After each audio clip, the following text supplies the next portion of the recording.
আসসালামু আলাইকুম। কি অবস্থা সবার? কেমন আছেন সবাই? আশা করি অনেক ভালো আছেন। আমরা সকলেই জানি পানির অপর নাম জীবন। আর এই পানি ছাড়া আমরা একটি মুহূর্তও চলতে পারি না।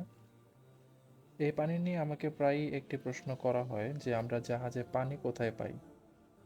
সমুদ্রের মাঝখানে তো থাকি, কিন্তু খাবার জন্য যে বিশুদ্ধ পানিটা সেটা আমরা কোথা থেকে পাই? এই প্রশ্নটা আমাকে অনেকেই করে। তো আজকে এই প্রশ্নের উত্তর আমি দিব। আমাদের জাহাজে পানি আমরা মূলত দুইভাবে পেয়ে থাকি।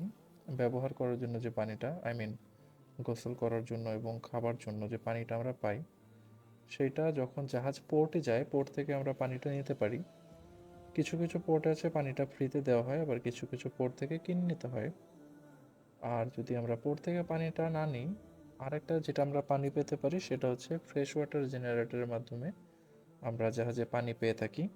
এটি একটি মেশিন, যে মেশিনটি ব্যবহার করে আমরা সমুদ্রের পানি থেকে, লবণাক্ত পানি থেকে খাবার উপযুক্ত পানিতে পরিণত করি।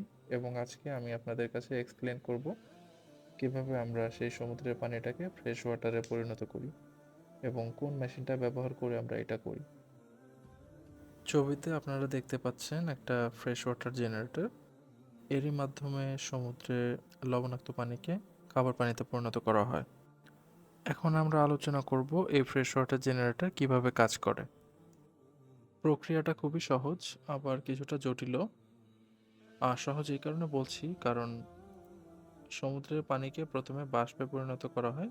বাষ্পে পরিণত করার পরে এখান থেকে যে লবণটা ছিল সেই লবণটাকে আলাদা করা হয় এবং ওই বাষ্পটাকে আবার ঠান্ডা করলে সেই বাষ্পটা সাধারণ পানিতে পরিণত হয়। তখন আর সেটাতে লবণ থাকে না, সেটা সাধারণ খাওয়ার পানিতে পরিণত হয়। আর এইটা করার জন্য আমরা যেটা ব্যবহার করি সেটা হচ্ছে আমাদের ইঞ্জিন ঠান্ডা করার জন্য যে পানিটা আমরা ব্যবহার করি। ইঞ্জিনকে ঠান্ডা করার পরে সেই পানিটা যথেষ্ট গরম হয়ে যায়, অ্যারাউন্ড 92 ডিগ্রি সেলসিয়াস। তো সেই পানিটা, এই যে এই চিত্রে আপনারা দেখতে পাচ্ছেন, মাঝখানে যে ছিদ্র দেখতে পাচ্ছেন পাইপের মধ্যে, এই লাল রঙের অ্যারো দেওয়া আছে মাঝখানে, এখান দিয়ে যায় প্রথমে। ওইখান দিয়ে গিয়ে সমুদ্রের পানিকে প্রথমে গরম করে, গরম করে ওই পানিটাকে বাষ্পে পরিণত করে এবং তারপরে ওইটা আবার নিচের যে পাইপটা আছে সেই পাইপ দিয়ে বেরিয়ে যায়। এটা হচ্ছে শুধুমাত্র পানিটাকে গরম করার ক্ষেত্রে ব্যবহার করা হয়।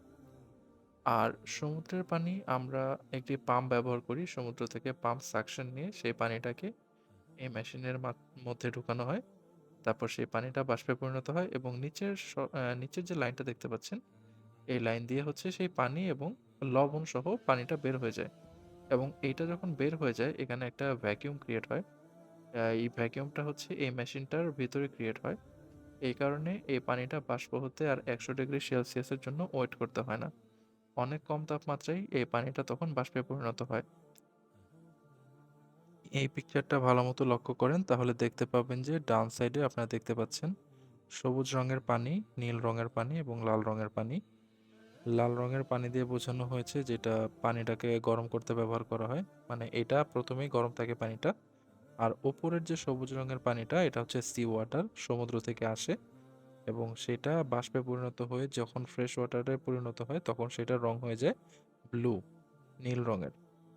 তো আর আর নিচে যে সবুজ রঙের এয়ারটা দেখতে পাচ্ছেন, পানির মতো দেখতে পাচ্ছেন, এইটা হচ্ছে এই সি ওয়াটার বের হয়ে যায়, যেটা অবশিষ্ট যেটা থাকে, যেটা অপ্রয়োজনীয় থাকে এবং লবণ সহ বেরিয়ে যায় যেটা, সেটা হচ্ছে এই নিচে দেখাচ্ছে।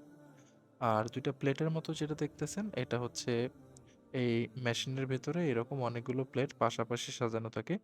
এগুলো এমনভাবে সাজানো থাকে যে এক প্লেটের পানি অন্য সাইডের প্লেটের পানিতে ঢুকতে পারবে না। তো এক সাইডে থাকে ফ্রেশ ওয়াটার যেটা দিয়ে পানি গরম করা হয় এবং অন্য সাইডে থাকে সি ওয়াটার এবং এগুলো সেপারেট করা হয় হচ্ছে বিভিন্ন গাস্কেটের মাধ্যমে। প্রত্যেকটা প্লেটেই গাস্কেট লাগানো থাকে। এই যে প্লেটের মধ্যে কালো রঙের আপনারা যেগুলো দেখতে পাচ্ছেন, এগুলাই হচ্ছে গাস্কেট। তো এর মাধ্যমে দুইটা সাইডকে আলাদা করা হয় এবং এইভাবেই পানিতে পরিণত করা হয়। এবং যে পানিতে পরিণত করা হয় সেই পানিটা হচ্ছে কোনো মিনারেল ছাড়াই উৎপন্ন হয়। ওই পানিতে কোনো মিনারেল থাকে না। তো পরবর্তীতে এই পানিটা ব্যবহারের যোগ্য করার জন্য আমরা মিনারেল ইউজ করি এবং একটা স্টেরিলাইজার ইউজ করা হয়, যেখানে আল্ট্রাভায়োলেট রশ্মি দিয়ে কোনো ব্যাকটেরিয়া যদি থাকে সেই ব্যাকটেরিয়াটা ধ্বংস করা হয়। আশা করি আমি আপনাদের ক্লিয়ারলি বোঝাতে পেরেছি জাহাজে পানি কিভাবে পাই আমরা। আর ভিডিওটা যদি ভালো লাগে অবশ্যই লাইক করবেন, একটা কমেন্ট করবেন আর সাবস্ক্রাইব করবেন আমার চ্যানেলটা। আর যদি আপনাদের অনেক কিছু জানার থাকে শিপ রিলেটেড যেকোনো কিছু আপনারা কমেন্টে লিখতে পারেন। আমি আমার সাধ্য অনুযায়ী জানানোর চেষ্টা করব। Thanks for watching.